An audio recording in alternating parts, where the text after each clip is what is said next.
Transplant and cell therapy nursing is highly complex and dynamic, and as transplant nurses, we're very fortunate to have the opportunity to combine highly technical skills and specialist knowledge and holistic care at the bedside. The field is exciting and continually evolving, pushing through the boundaries of the improbable to make innovations in treatment possible.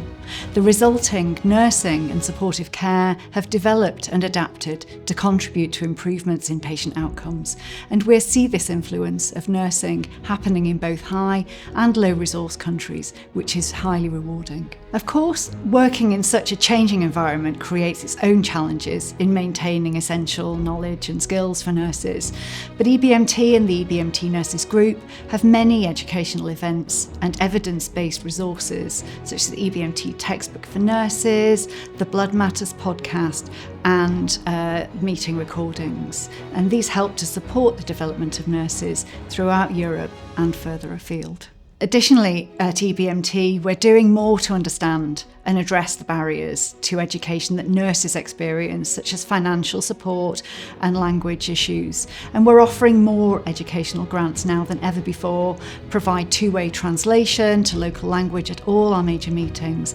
And we've started a whole stream of work to look at specific needs for our early career transplant and cell therapy nurses. And this is just the beginning. We're on a journey with our nursing community, and I'm really excited to see what the future brings. So central to person-centred care is the need to understand what's really important to our patients as individuals. So instead of asking, what's the matter with you, we ask, what matters to you?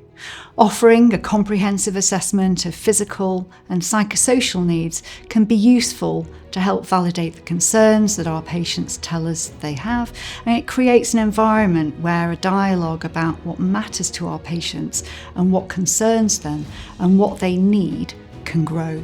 So having that knowledge of our patients from our patients means that we can target our resources and care to treat them as individuals, and when you get this right, this can be the most rewarding and satisfying experience for us as health professionals.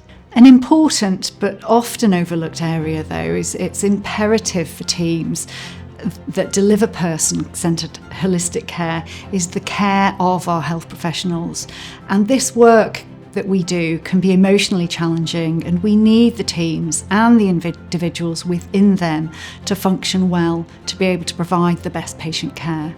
The nurses should engage in reflective practice and in this way understand what goes well and why in order to do more of this. And many centres offer reflective sessions or debriefing sessions, especially during tough periods.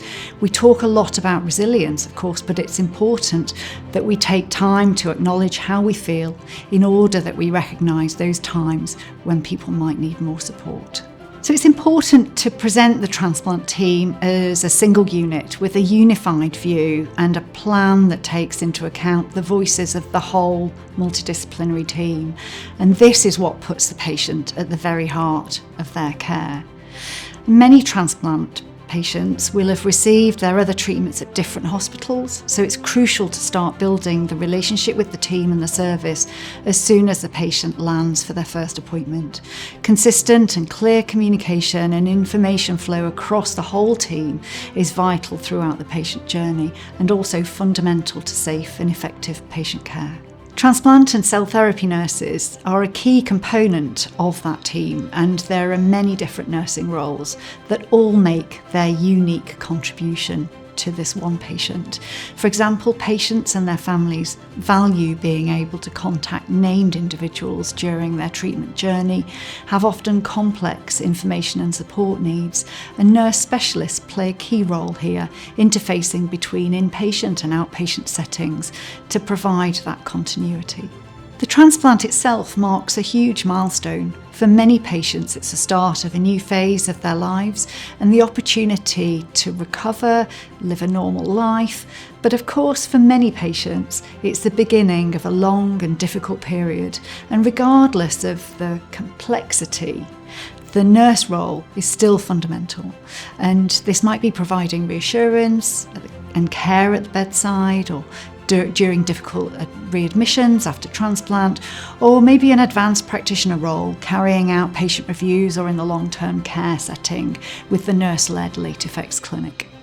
Being a nurse in the field of transplant and cell therapy really is highly rewarding, and as EBMT celebrates its 50th year and the EBMT Nurses Group marks its 40th, I'm really proud to be a transplant nurse and extremely proud of how far we've come as a nursing community, what we've achieved through patient care improvement and innovation.